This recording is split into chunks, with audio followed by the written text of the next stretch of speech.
Welcome to the Great White Brotherhood YouTube channel.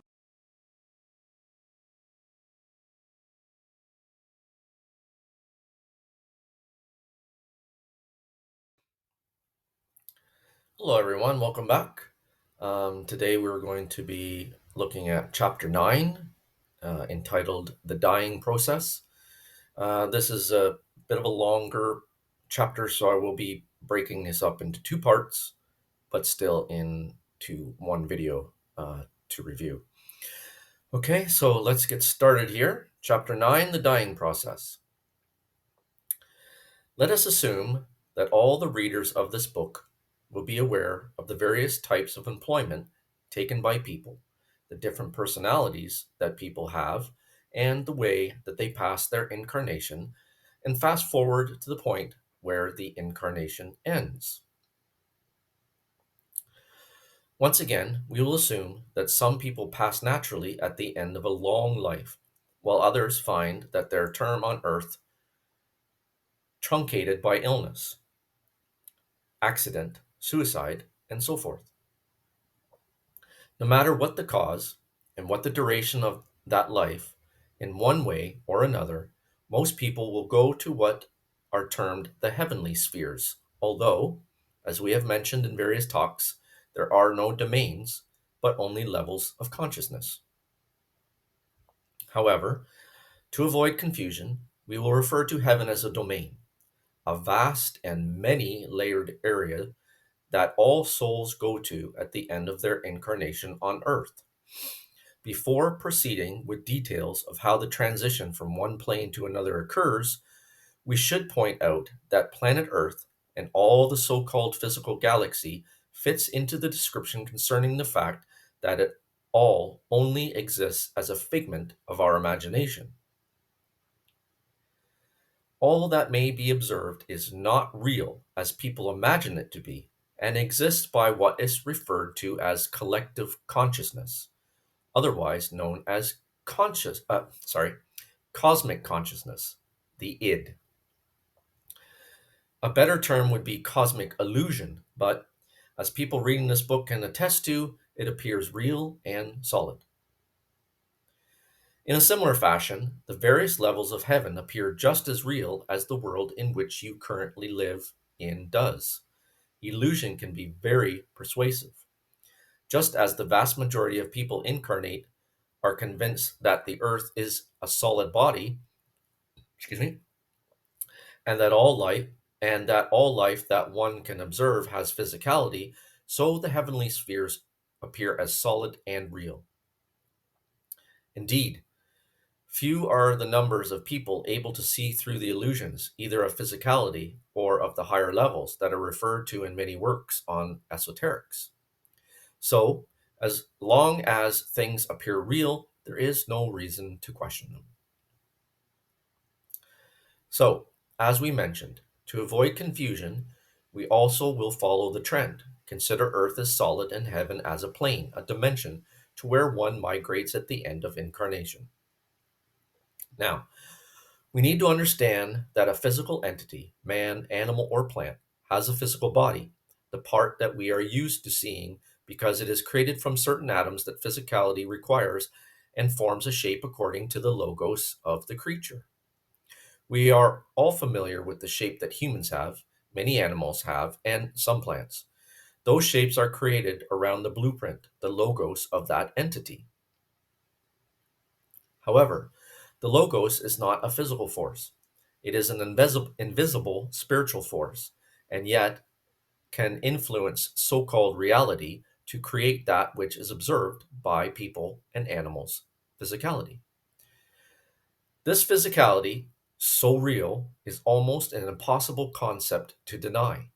What we see, what we feel, what we experience cannot be illusion, even if people like us who live in another dimension say that it is unreal.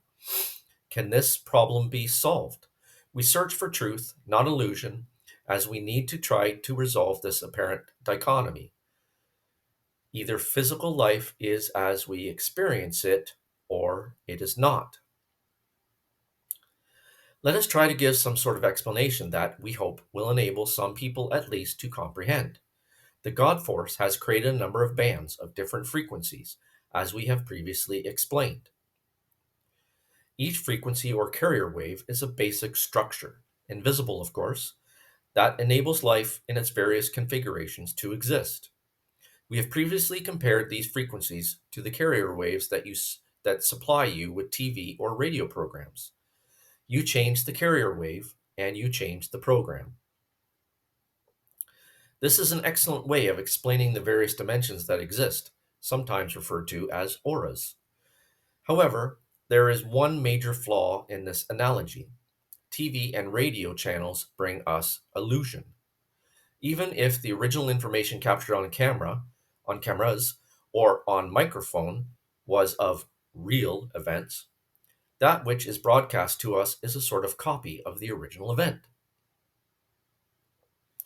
Even then, depending on our vantage point, we would not necessarily observe exactly the same scene that the camera saw. We would only see that which our eyes or ears could capture from that particular place. Someone standing a few yards away would observe a slightly different version of the same scene. This would go on as people more and more remote from you watched the same scene but got different impressions than your version. Thus it is if, say, a crime is committed and the police interrogate various people who claim to have witnessed the crime, they give slightly or startlingly different versions of what happened. Then, of course, we have the vagueness of memory. People describe the same person as wearing a black coat, a green coat, a red coat, of having blonde hair, brown hair, black hair, and so on.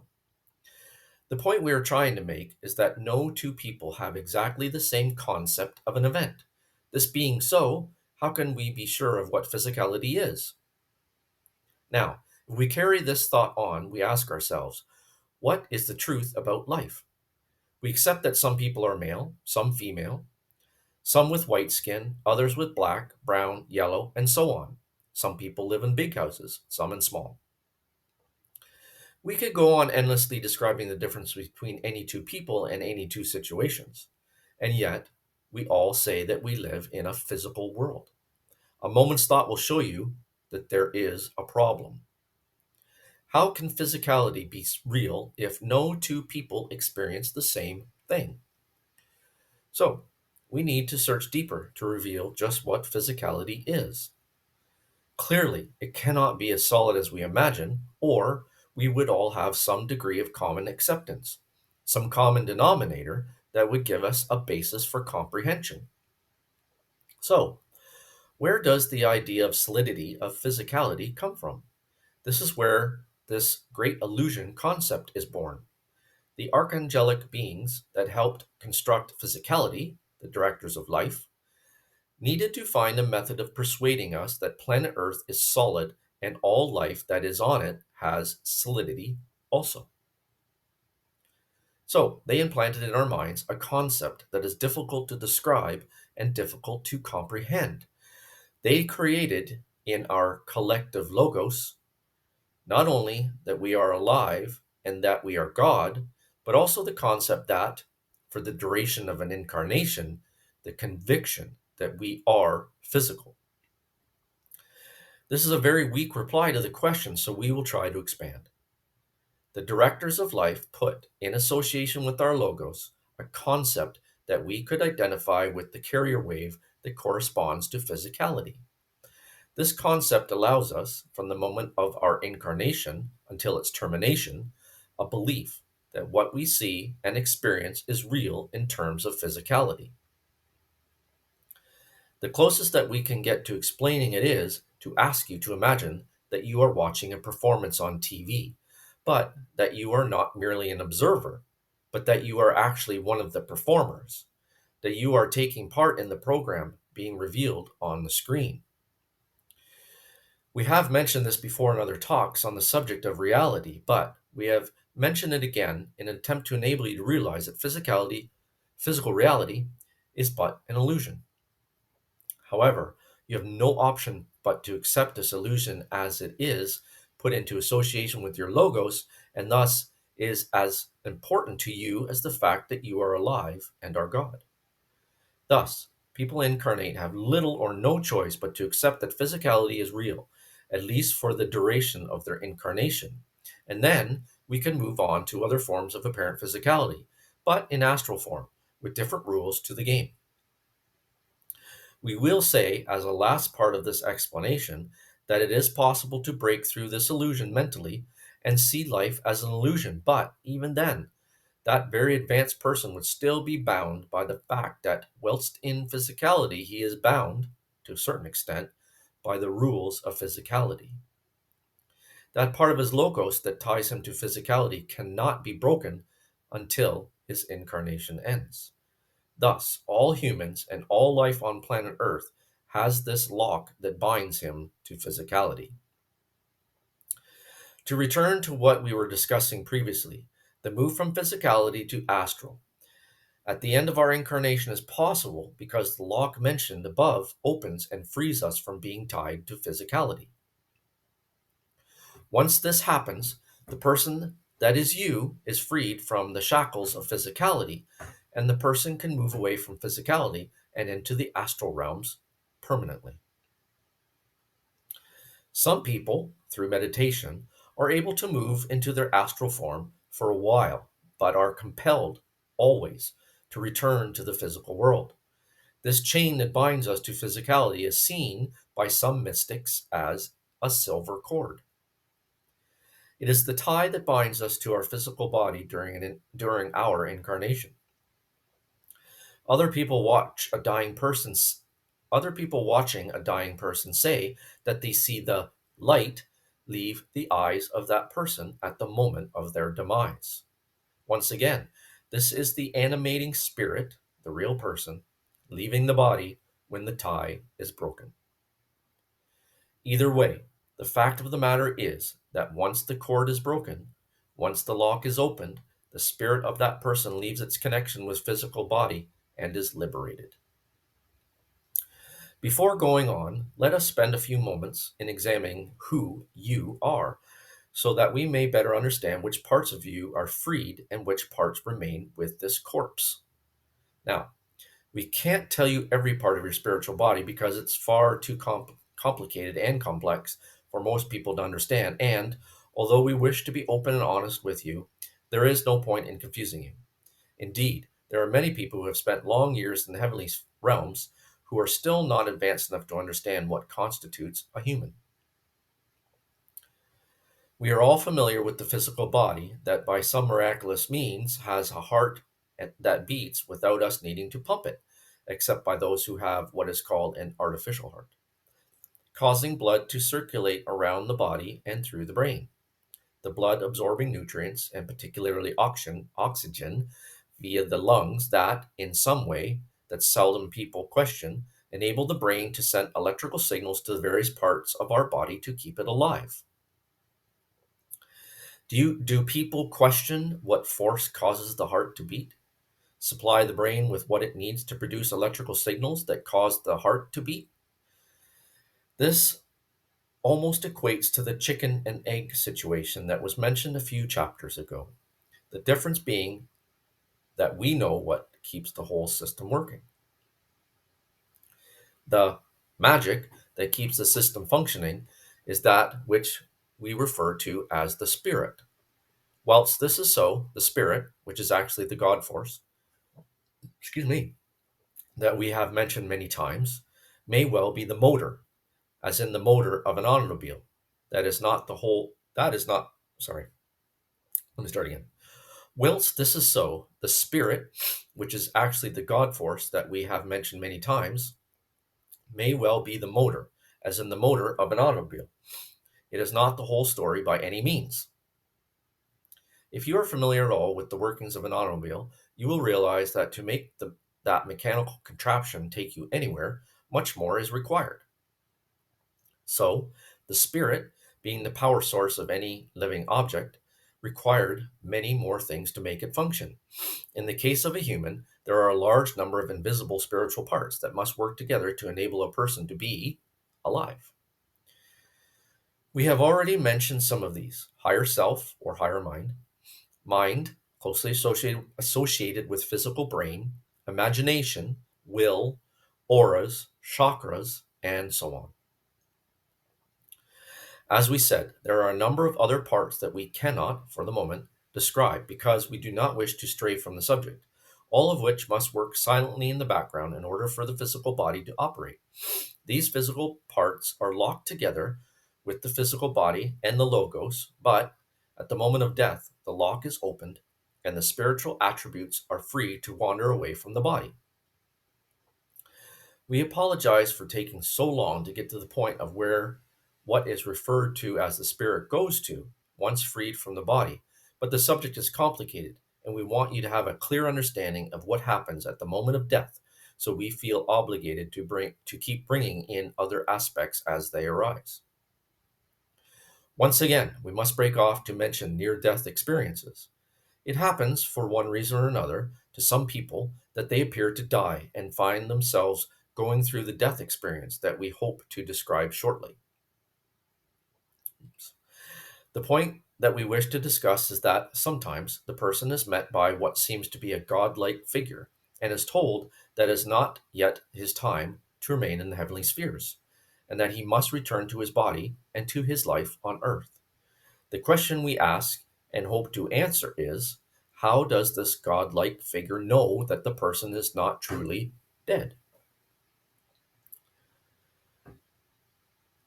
The answer, quite simply, is that the person who informs the victim that he is not truly dead is able to perceive the silver cord, the link between the physical body and the spirit in heaven, and thus can be sure that the person might have his vital functions.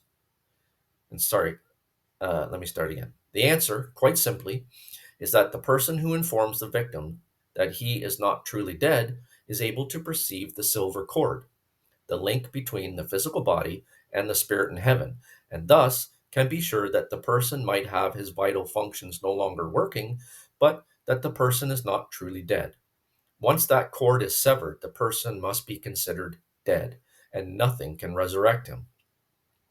So, the person in heaven sees that there is still a connection between the soul and the body and advises the so called dead person to return to his body, and he does.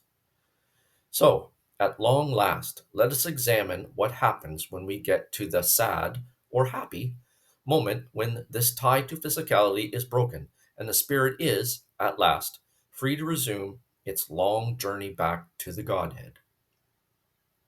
Now, once again, as we have mentioned in various discussions on life after death, we must say that there are a number of ways that a spirit may be liberated from its ties to physicality. In the most unfortunate case, a fetus may not reach full term and is aborted by accident or by design. The term abortion has long been a bone of contention among religious people and is considered to be a form of murder by some. We wish to reassure any prospective parents that, although we do not condone abortion, it is not murder. Despite much debate as to the exact moment when a spirit, a soul, associates itself to the physical body of the embryo physical body, we wish to reassure all prospective parents that the spirit, logos, actually makes contact with the baby at the moment of birth, and at that moment the body springs to life, usually usually with a howl of protestation, and everyone associated with that birth breathes a sign of relief knowing that their child has safely been delivered. Oh, sorry. However, from time to time, the spirit cannot link with the fetus and withdraws, in which case we say that the baby is stillborn. A baby's body, being very fragile, can be subject to a number of accidents, which can provoke the necessity for the spirit to withdraw, and then we say that the baby has died. Then, later in life, there are a number of illnesses or accidents that can cause an early demise of the person. And lastly, there is old age, which brings about an inevitable collapse of the link between body and spirit. Okay, I'm going to break off here. This is part 1, and I'm going to continue next with part 2. Thank you.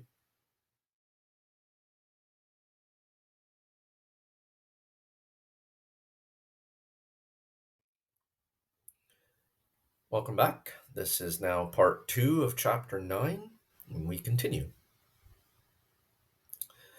Although we feel rather guilty that we have taken so long to get to the point that we originally proposed talking about, we will, once again, break off to discuss just what old age is. Oops, sorry. A human person consists of 2 parts, the physical body and the spiritual elements. The spiritual elements are immortal and are connected to the physical by this lock associated with the logos that we have already mentioned, the silver cord. Now, the physical part grows and declines in 2 stages. Up until the age of almost 50 years of age, the various auras link with us one after another, typically every 7 years. As there are 7 auras, a person is not a complete human until he is approximately 50 years of age. During this first 50 years of his life, he is drawing energy into his physical body from the atoms in the atmosphere, and also from the energy that is contained in what is termed dark matter. But all energy must be kept in balance, and so, from that moment onwards, the energy that was drawn into the physical body must be returned to the cosmos. Thus, as one passes the age of 50, the physical body, returning the energy used to create his body during the first part of his incarnation, starts to grow physically weaker, and we start to see the signs of old age. The hair on the head turns gray and does not grow so quickly. Yes, I'm past the age of 50. The body is subject to illness. The body is subject to illness increasingly, and the body exhibits all the signs that are observed in elderly people. This giving back process, bugging me now. This giving back process continues until the person declines to the point where the body can no longer contain the spirit, and the link between the spirit and the body breaks, and the spirit is released. We wish you to comprehend that this is a hypothetical example, and, although true in principle, the effects of this giving back of energy show marked variations. No 2 people are the same, and so the speed in which one gives up the ghost varies from person to person, as does one's resistance to illness, depending on that person, his lifestyle, and so on. But we have described why the physical body, sooner or later, becomes unable to contain the spirit, and why a person dies of old age. We would also like to mention that this chase after perpetual youth is pointless. No quality of rejuvenating creams spread over the body, no facelifting operations that some people feel compelled to undergo will hold on to youth. The process of the body breaking down is inevitable, and it is futile not to accept it. It would be better that one grows old gracefully, as do animals. There can be beauty in age, just as there is beauty in youth.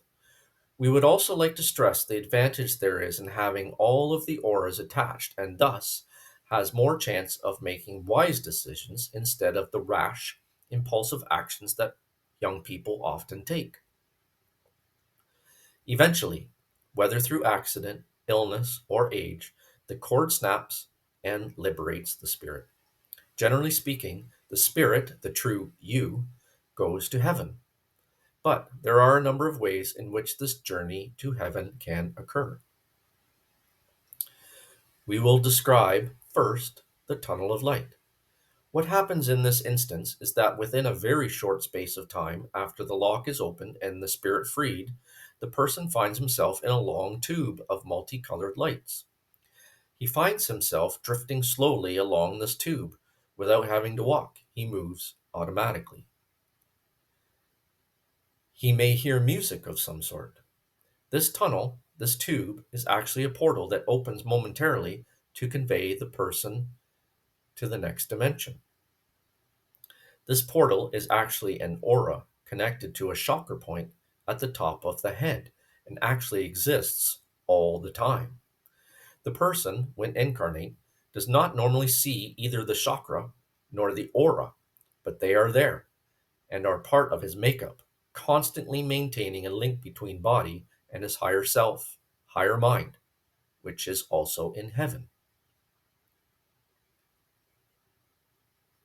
So, the spirit, now freed from his physical body, is a being of light and is naturally drawn by the law of mutual attraction towards the light that it sees. This is, of course, the tunnel of light, which is the chakra and aura that will conduct him back to his home, heaven. As he progresses down this tunnel, he will see a light, bright white, the light at the end of the tunnel. When he arrives at this point, he steps into a beautiful world. Most people see this as a never ending and most beautiful parkland. It is sometimes called Summerland. He will be greeted by a person, the likes of which he will never have met before. This person will appear extremely bright and exudes total love. Many people think that this person would be God, Jesus, Buddha, or one of the great saints. It isn't. It is one of the many people in the heavenly realms that choose to spend their time helping newly deceased people to acclimatize themselves to life in the heavenly spheres. In heaven, holiness is light, evil is lack of light. As the person is holy, he exudes light and also exudes total love. This light and love will be strange and somewhat disturbing to the newly arrived spirit, so he might find it somewhat overwhelming at first. Now, we stop at this point in describing arrival into the afterlife in order to describe other means by which deceased persons can be taken to heaven. It can, and it does frequently happen, that a person approaches death slowly and over a period of time. The angels, who preoccupy themselves with assisting people to make the crossing, make a decision to send a family member to greet the newly deceased person. This is to help make the crossing less dramatic. In this case, the family member approaches in the astral realms. Excuse me. The dying person mixes with the auras of that person and waits patiently for the moment when the chain breaks and the person is released. Then, as the person concerned leaves his body, often feeling completely bemused as to what is happening to him, he is greeted by the person who has come to help him cross over, and is taken to the Summerland. One might ask why the tunnel of light does not appear. The answer is that, with the sort of person who dies not knowing anything about spirituality and not having studied spirituality during his life, his auras would be weak and would take some time to form sufficiently to create a tunnel of sufficient strength to support the weight of the person of this sorry to support the weight of the spirit of the person. There is always the danger that the spirit might wander about in the low realms and be attacked by negative entities, thus causing even more confusion.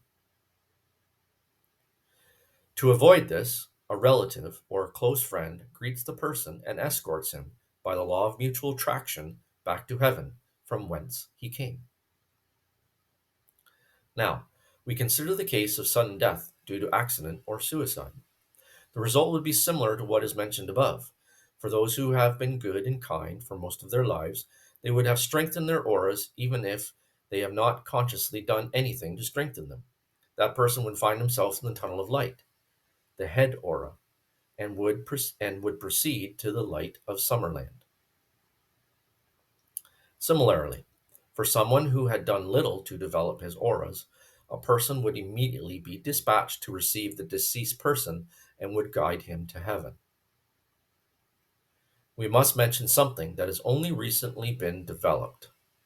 There are a number of people who put out messages advising people that the tunnel of light is a trap and is created to enslave the dead and is part of an endless reincarnation event. A moment's thought will show that this is the total opposite to what should normally happen. Fortunately, the number of people around the world who know of this idea is relatively small, and so the vast majority of dead people see the tunnel of light and go into it and quickly find themselves in heaven and are met by a loved one to be escorted there. But there are a small number of people who are convinced by this evil argument and resist the tunnel of light and resist to pleadings of their loved one offering to escort them to heaven.